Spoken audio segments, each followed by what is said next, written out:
सुप्रभात। मैं डॉक्टर खुशवंत वर्मा और आज की चर्चा में शामिल है कक्षा 10 के पाठ्य पुस्तक क्षितिज में संकलित कविता फसल।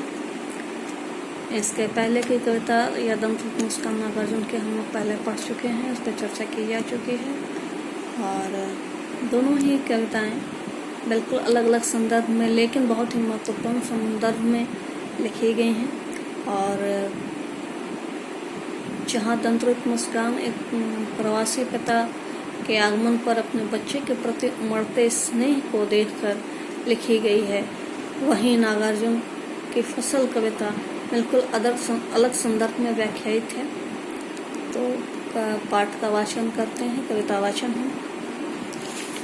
एक के नहीं, दो के नहीं, ढेर सारी नदियों के पानी का जादू।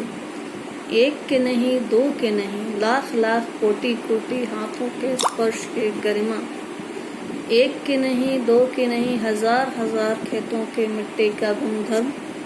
फसल क्या है?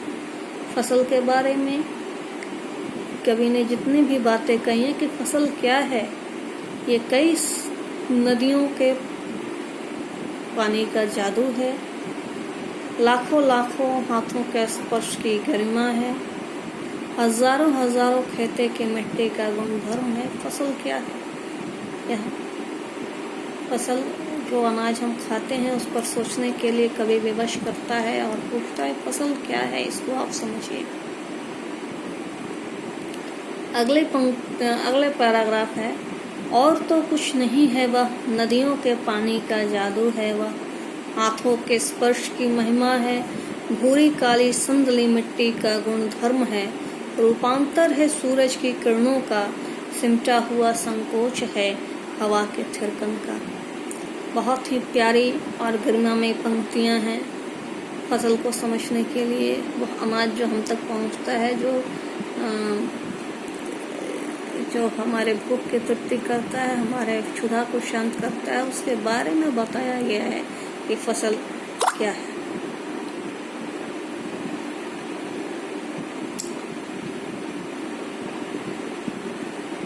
और यहाँ हम ध्यान दें कि जब भी हम अनाज खाते हैं, खाना खाते हैं, कभी भी इन सारी बातों पर नहीं सोचते जिन पर कवि की दृष्टि जाती है। तो पाठ को समझते हुए इसकी व्याख्या देखेंगे।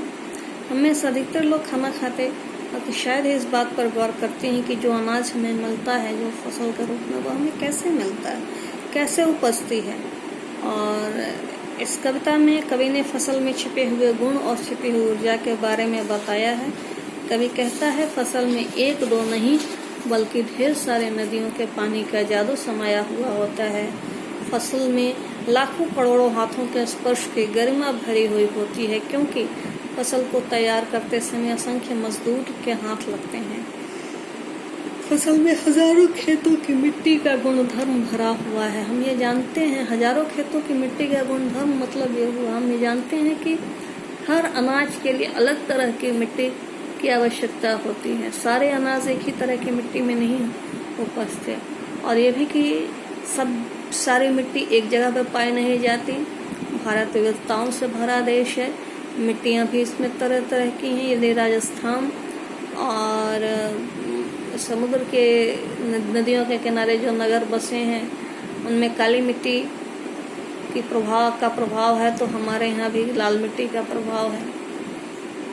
बिहार में देखें जलोढ़ मिट्टी का, हर जगह अलग अलग तरह का अनाज उपजता है। सब जगह हम लोग अनाज नहीं उपजा लेते। नहीं तो ऐसा नहीं होता कि घर में हम सेव भी उपजा लेते, नारंगी भी उपजा लेते, ईख भी उपजा लेते, कपास भी उपजा लेते, चावल गेहूँ, नहीं, सब जगह अलग अलग चीज़ हम पढ़ते हैं। भूगोल जब आप पढ़ते होंगे तो देखते होंगे कि वहाँ पर बताया जाता है कि कौन सी फसल सबसे ज़्यादा कहाँ पाई जाती है, कहाँ उपजाई जाती है, फिर उसका क्रम संख्या होता है। तो हर जगह की अपनी अलग अलग विशेषता होती है। इसीलिए कवि ने कहा है फसल में हजारों खेतों की मिट्टी का गुणधर्म भरा हुआ होता है। आगे के पैराग्राफ में देखें तो कवि बताते हैं कि वास्तव में फसल क्या है। और तो कुछ नहीं है वह नदियों के पानी का जादू है, वह हाथों के स्पर्श की महिमा है, भूरी काली संदली मिट्टी का गुणधर्म है, रूपांतर है सूरज की किरणों का, सिमटा हुआ संकोच है हवा की थिरकन का। जिस फसल को हम किसी अनाज या सब्जी या फल के रूप में देखते हैं वह और कुछ नहीं बल्कि नदियों के पानी का